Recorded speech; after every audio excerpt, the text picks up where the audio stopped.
Bien, cette deuxième partie, donc on commence maintenant, va être axée sur la mise en œuvre du remanufacturing. Donc, on va voir rapidement donc les typologies de produits. On a vu déjà dans l'étude ERN, on va revenir dessus un petit peu plus en images. On va voir les critères de remanufacturabilité sur trois façons de voir la remanufacturabilité des produits. On va voir que à travers les activités actuelles, il y a des ponts pour démarrer une activité de remanufacturing. On va rapidement passer sur les modèles d'affaires, les avantages, opportunités, et puis proposer une petite méthodologie. Voilà. Bien, donc sur les typologies de produits qui sont remanufacturés aujourd'hui, ou comme l'étude ERN le soulignait, des produits aussi qui sont vraiment qui ont toutes les caractéristiques pour pouvoir être remanufacturés, mais peut-être qu'aujourd'hui le contexte ne permet pas encore. Mais ce sont toutes ces catégories de l'aéronautique, dans les produits pour la marine, des bateaux. Donc dans l'aéronautique, on remanufacture des jets complets, des trains d'atterrissage, des moteurs d'avion, tout ce qui est électronique aussi dans les avions. Dans l'automobile, ça se fait énormément maintenant, notamment avec Valeo, les alternateurs, les démarreurs, mais aussi énormément de sociétés, à travers les sociétés TRW par exemple, ou Kunming par exemple aussi. Énormément de pièces qui vont des systèmes de freinage, des systèmes de direction, qui sont des systèmes de sécurité. Donc vous voyez à quel point on peut pousser pour avoir une performance qui est vraiment de haute qualité. Et aussi à travers les équipements électriques et électroniques. Moi-même, donc j'avais essayé de monter un projet pilote dans l'électroménager pour manufacturer des tables à induction, des machines à laver. Et on a vu tout le potentiel qu'il y a. Je suis vraiment un pionnier dans le domaine parce que j'ai mis ça en place il y a 5 ans maintenant chez Fagor-Brandt. Malheureusement, l'entreprise a déposé le bilan et donc le projet avait été arrêté. Mais à travers Engie, on peut voir tout le potentiel que l'on a. On part des chaudières, mais avec tous les produits électroménagers qu'il y a sur le marché à l'heure actuelle. Donc le mobilier, tout ce qui est mobilier de bureau, donc beaucoup d'entreprises maintenant se sont lancées dans le remanufacturing de mobilier de bureau. Tout ce qui est équipement d'infrastructure, les engins ferroviaires, les moteurs de train, les engins militaires, tout ce qui est blindé, etc. Les engins agricoles, tout ce qui est turbine éolienne, vous avez une turbine en bleu là en bas. Les équipements industriels, tout ce qui est robots, pompes, on a vu tout à l'heure, machines-outils, les compresseurs, transformateurs, les gros transformateurs, les fours. Et puis les équipements médicaux avec l'imagerie médicale, ici en bas à droite, notamment General Electric Healthcare, Philips aussi, Healthcare et Siemens sont les trois leaders dans le domaine donc de remanufacturing, tout ce qui est les gros système donc de scanner pour les hôpitaux. Donc la première approche, donc on va avoir trois approches pour voir la remanufacturabilité d'un produit. La première approche, c'est le produit en lui-même. On peut déjà regarder sa valeur. Un produit qui est un produit jetable ne sera pas intéressant. Un jouet qui vient de Chine pour être manufacturé. Bon, je prends l'extrême, mais là, on a parlé de jet, bien sûr. Là, on voit qu'il y a une grosse valeur, mais un pneu, on peut se poser la question. Un pneu pour le particulier, peut-être pas, mais un pneu pour des flottes de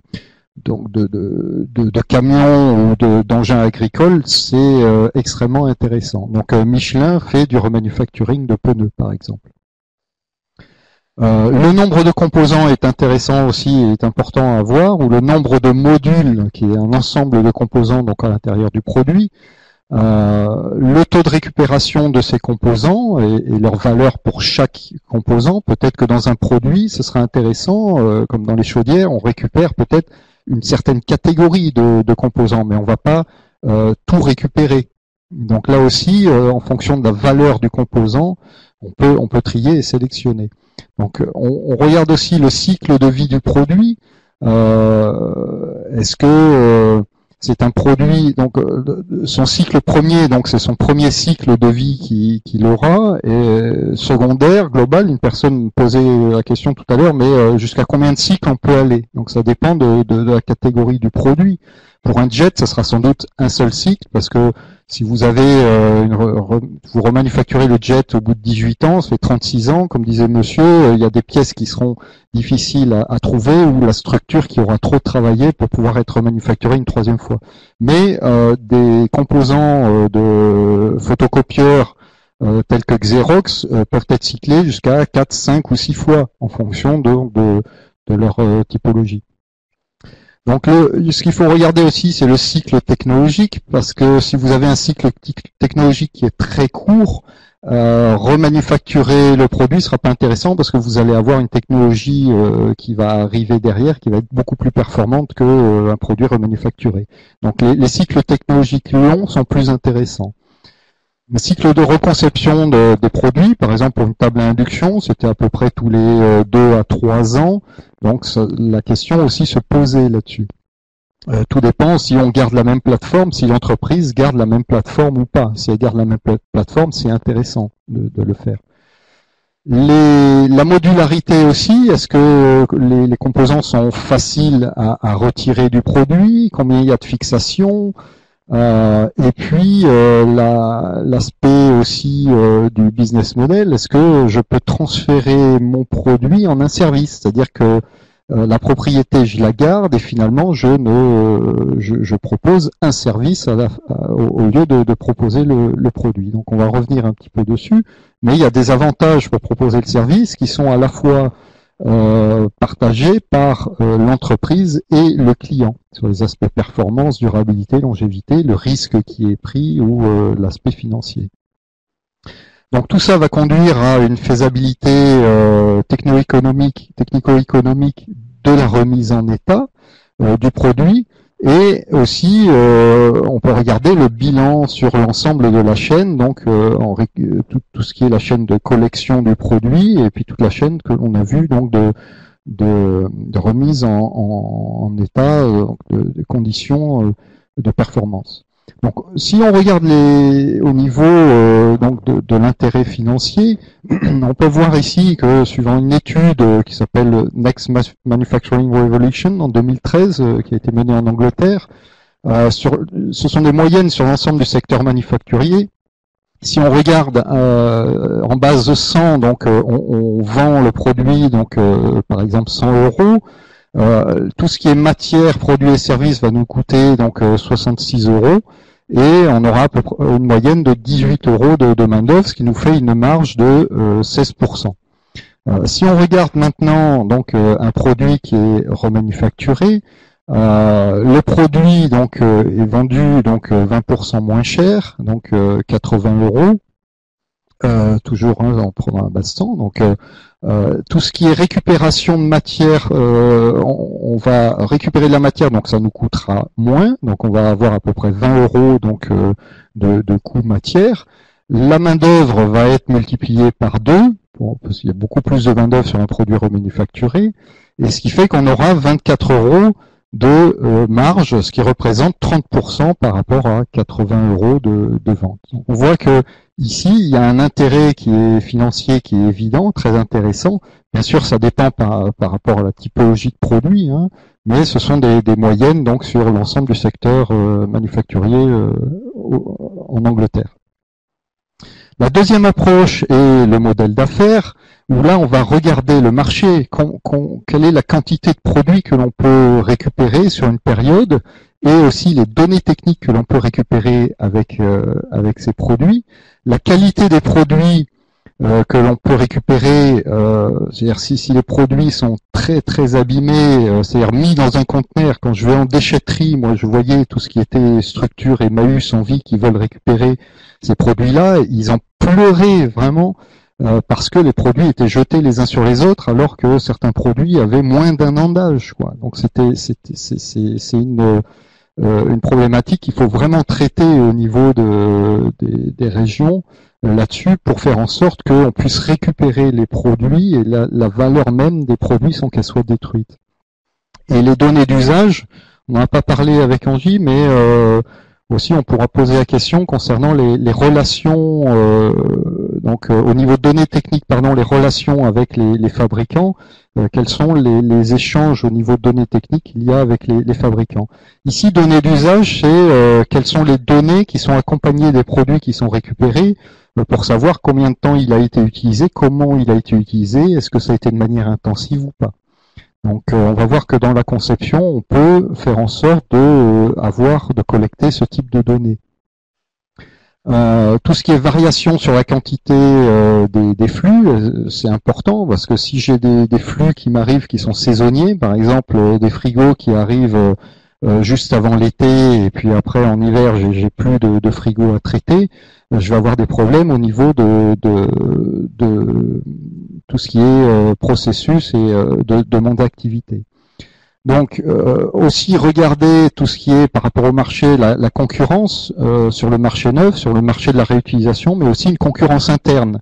Vous voyez par exemple Philips pour les produits des appareils pour les hôpitaux, des scans, a dû batailler fortement en interne pour faire en sorte de passer une gamme de produits remanufacturés par rapport aux produits neufs. Le marketing était vraiment, ils étaient en bisbille avec le marketing, par exemple. Donc ensuite, regardez tout ce qui était à partir de ces avantages concurrentiels.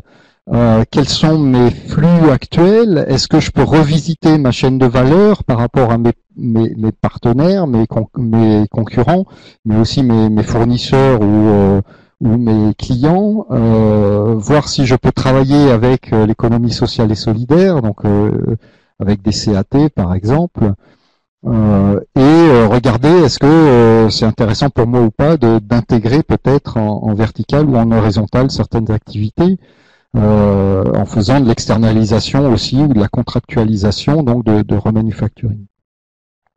Donc ça nous permet d'avoir aussi de nouveaux marchés qui ne sont pas accessibles forcément avec des produits neufs parce que les produits peuvent coûter trop cher pour certains clients et ça nous donne accès à des nouveaux marchés où le client est prêt à prendre par exemple pour une entreprise qui est reconnue, je prends l'exemple de Brandt électroménager, le client pourra acheter la marque et à la fois un prix qui est plus intéressant et compétitif par rapport, par exemple, aux produits asiatiques. Donc un exemple ici par rapport à ce côté modèle d'affaires, c'est est-ce que je peux démarrer une activité à partir du service d'un service existant, par exemple le service maintenance. Donc si on revoit la chaîne de revalorisation, on peut voir que par rapport à l'activité maintenance, on a des liens qui sont avec les consommateurs actuels. On a une expertise qui est au niveau du test et des services et de la réparation. Et donc, on peut avoir des ponts pour faire une activité de remanufacturing qui utiliserait en fait ces avantages concurrentiels qu'a l'entreprise à l'heure actuelle. Donc, si je regarde l'intérêt entre le remanufacturing et la maintenance, si j'associe les deux, je peux avoir un maintien des performances du produit dans le temps qui est fortement augmenté par rapport donc à un produit neuf ou un produit juste en opération de maintenance. Donc ici je présente, je trouvais cette diapositive intéressante, c'est quels sont les modèles d'affaires qu'il y a aujourd'hui dans le remanufacturing. Donc on peut voir que c'est une étude qui a été faite par l'Université de technologie de Berlin et qui montre que 45% en fait des fabricants ont intégré une activité de remanufacturing. Plutôt, dans les activités de remanufacturing, il y a 45% de fabricants de pièces d'origine ou de produits d'origine. Il y a des entreprises qui sont sous contrat par rapport à ces fabricants de pièces ou de produits d'origine, et il y a des entreprises qui se sont dit waouh, il y a de la valeur à récupérer.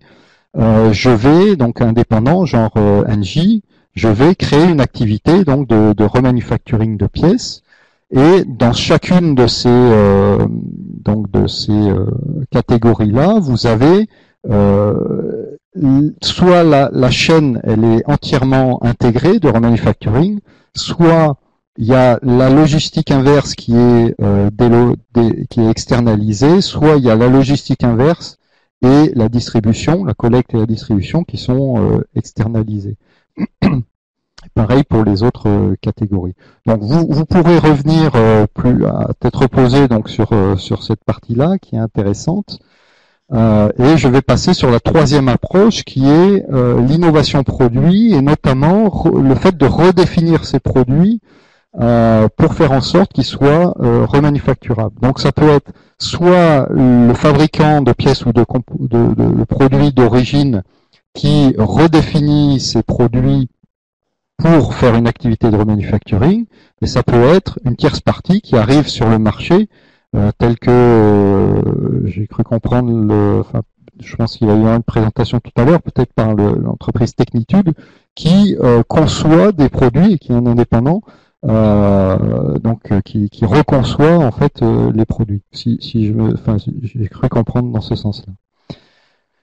Donc ici, on a différentes étapes donc pour la revalorisation, donc de conception pour la revalorisation, c'est faire en sorte de concevoir pour mieux récupérer les produits. Là, j'en ai parlé tout à l'heure. Ça peut être par exemple un tag à l'intérieur du produit, ou un compteur à l'intérieur du produit, ou même un système électronique qui nous dit combien de lavages il y a eu, quelle température, est-ce que ça a été des lavages principalement à 90 degrés ou des lavages à froid, et on va pouvoir voir en fonction de ça, est-ce que ça vaut le coup ou pas. Si c'est que des lavages à 90 degrés, il y a beaucoup de plastiques qui ont été affectés par ces lavages-là, ça vaudra pas le coup de récupérer peut-être cette machine-là. En revanche, si c'est une machine qui a lavé tout le temps à froid et qui a peut-être 2 ans, là ça vaut le coup de la récupérer. Vous voyez, donc cet aspect-là est extrêmement intéressant pour faire en sorte de savoir qu'est-ce qui s'est passé vraiment dans le produit. Ici, une reconception pour désassembler plus rapidement le produit, par exemple, moins de vis, les mêmes vis partout, des systèmes qui s'ouvrent à partir du moment où on les met sous pression ou sous vide ou peut-être à la chaleur, qui se désassemblent automatiquement. Donc il y a énormément d'exemples à l'heure actuelle qui sont montrés sur Internet. Et aussi donc reconception pour que le produit, on puisse détecter les défauts très rapidement et trier les pièces très rapidement.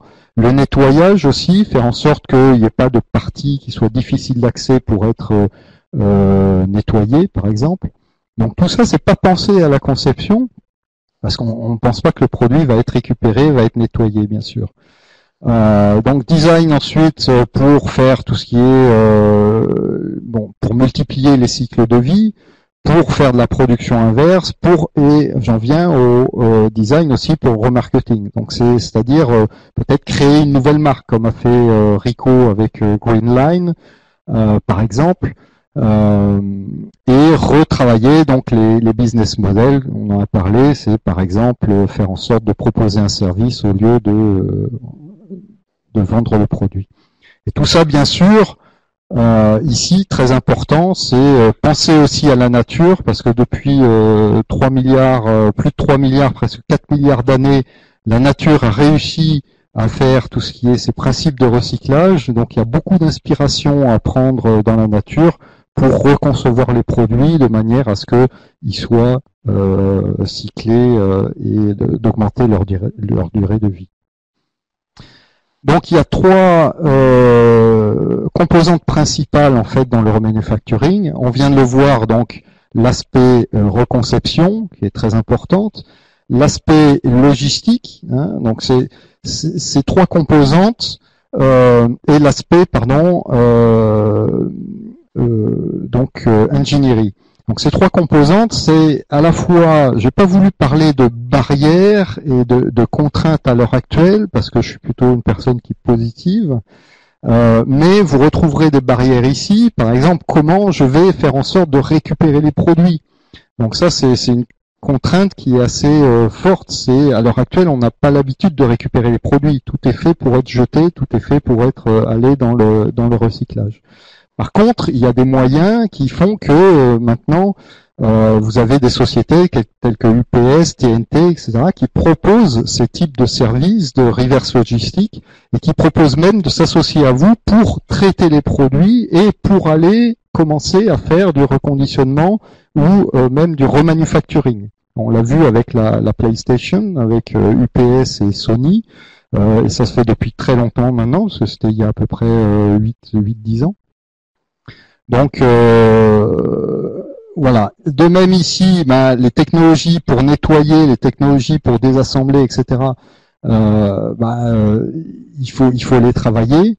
Et on a vu donc pour tout ce qui est aspect remarketing avec les contraintes à la fois externes ou internes des services marketing qui peuvent vous mettre des bâtons dans les roues, mais avec des opportunités aussi de nouveaux marchés, puisque Siemens, par exemple, revend des produits remanufacturing. On aurait pu penser, au début, ils ont beaucoup pensé aux pays émergents, et finalement, c'est l'Allemagne le plus gros marché. Donc ça, c'est extrêmement intéressant aussi. Donc ici, sur le triple bilan, on parle de triple bottom line, donc au niveau économique, social et environnemental. Le remanufacturing permet en fait de récupérer de la valeur, ça j'ai suffisamment insisté là-dessus, et permet de trouver des nouvelles sources de profit pour les entreprises. Je vous ai dit que Renault avait une usine qui était extrêmement profitable.